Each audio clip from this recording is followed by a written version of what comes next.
اهلا بيكم في فيديو جديد من فيلم ترند. وفي الفيديو ده هراجع معاكم فيلم صناعة يابانية بيتعرض على نتفليكس حاليا وهو فيلم سيتي هانتر. فيلا بينا نخش في الموضوع. じゃあキャンセルしときますね。 خلينا نتعرف على شخصيات العمل من البداية منعا للتوهان في القصة، مع ان القصة هبلة اصلا ومعتمدة اعتماد كلي على الاكشن في حكيها، بس ما علينا. تعالوا معايا نتعرف على الشخصيات. ده ريو، ودي كاوري، وده هيدوكي اخو كاوري وصديق ريو في نفس ذات الوقت، ودي سايكو، وده الراجل العجوز اللي في قصتنا رئيس العصابة، ملوش اسم على فكرة، هم بيتعاملوا معاه بجراند با بدون اسم فعلي في القصة، ودي كورومي. دول اهم الشخصيات في قصتنا. وقصة الفيلم اصلا بتحكي عن ريو شخص بيتنقل في اعماق مدينة طوكيو وسط الفتيات المثيرات جنسيا. مش عارف ازاي هم مثيرات جنسيا وهم كلهم شبه القطط حرفيا. المهم ان ريو بيحاول يوزن شخصيته بين كونه انسان حاسم يتميز بسلوك متزن، وما بين كونه شخصية فن بتحب الهزار وفكة كده، عنده اصحاب بنات كتير ومقضيها. ولكن ريو مع التناقض ده في شخصيته بيواجه تحدي خطير جدا، والتحدي ده مش جاي من الواقع او حتى من البشر، التحدي ده جاي من العالم السفلي. فيستقبل رسالة فيها مهمة خطيرة جدا، وهي رسالة اكس واي زي مكتوب فيها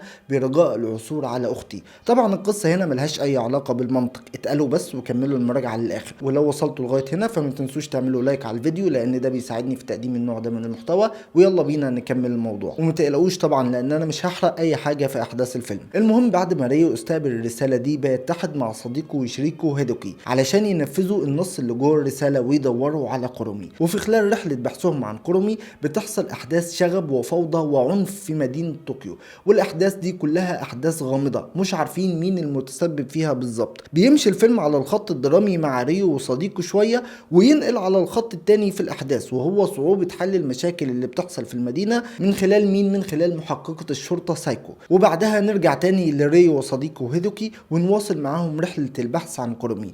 ولكن يحصل حدث مأساوي وهو قتل هيدوكي اثناء تحقيق سايكو عن الجرائم اللي بتحصل في المدينة، وده حدث مأساوي جدا. وزود على ده ان هوديكي كمان بيتقتل قدام اخته كاوري، والمطلوب من كاوري دلوقتي وهي انسان ضعيف جدا ما تقدرش حتى تقتل حشرة، ولكن مطلوب منها انها تعرف اللي حصل في الحادث بالظبط وتنتقم لاخوها، وتبدا تاخد بطاره من اللي عمل كده. فتبدا تتحد مع ريو علشان توصل لهدفها وتاخد بطار اخوها وتعرف ايه اللي حصل في الحادث نفسه. ويبدا فيلمنا في الانطلاق عن رحلة كاوري وطريقتها في اقناع ريو بالانضمام في صفها. فيلم سيتي هانتر مليان مشاهد قتالية وعنف ودموية واحداث غريبة مريبة كلها تشويق واثارة، والفيلم ما بيستناش عليك علشان يديلك جرعة اكشن مكثفة من اول دقيقة في الفيلم وبتخش في الاجواء على طول. وموجود هنا دراما يابانية نقدر نقول عليها انك هتتعاطف معاها بشكل او باخر، ولكن الاعتماد الكلي على الحكي هنا هي مشاهد اكشن لغرض التشويق والاثارة فقط، مفيش فيها اي نوع من انواع المنطق. بس الحقيقة مشاهد الاكشن هنا كانت خرافية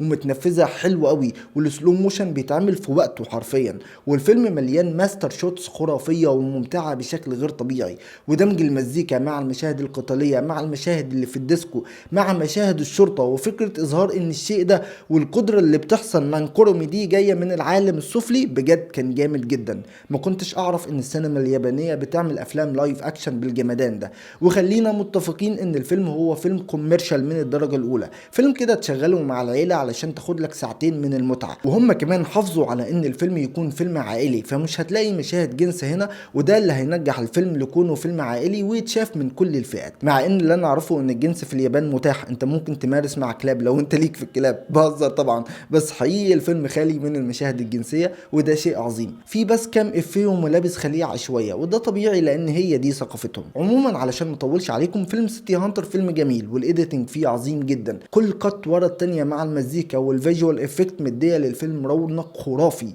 وخلاه خالي من لحظات الملل. فاضمن لك سهرة سعيدة مع العيلة بفيلم سيتي هانتر، وزي ما قلت لك في الاول ان الفيلم ده هتلاقيه متاح على نتفليكس. وبس كده هنا بكون وصلت لنهاية فيديو النهارده. فلو عجبكم الفيديو ده ما تنسوش تعملوا لايك وشير وسبسكرايب، وبكل تأكيد ما تنسوش الدعاء لاخواتنا في فلسطين، واشوفكم في فيديو جديد. سلام.